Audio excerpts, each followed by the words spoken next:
20 to 25 knots, diminishing to 15 to 20 knots late. Seas 6 to 8 feet with a dominant period of 8 seconds.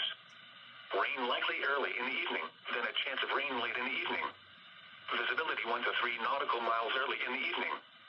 Thursday, north winds 15 to 20 knots, diminishing to 10 to 15 knots late in the morning, then diminishing to 5 to 10 knots early in the afternoon, becoming east late.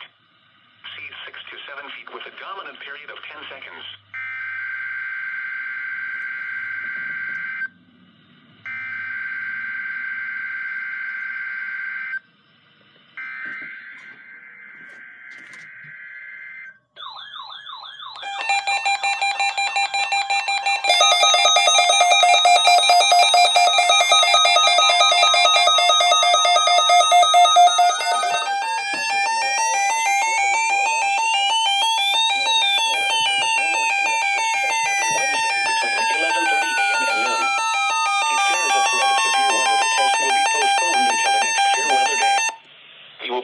Between 7 a.m. and 11:30 a.m. each test day, if the test will or will not be conducted.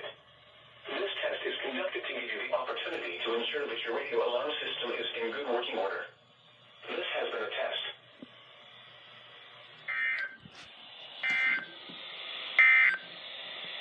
Marine forecast. Coastal waters from Cape Charles, Lake Virginia to North Carolina, Virginia border out 20 nautical miles. Gale warning in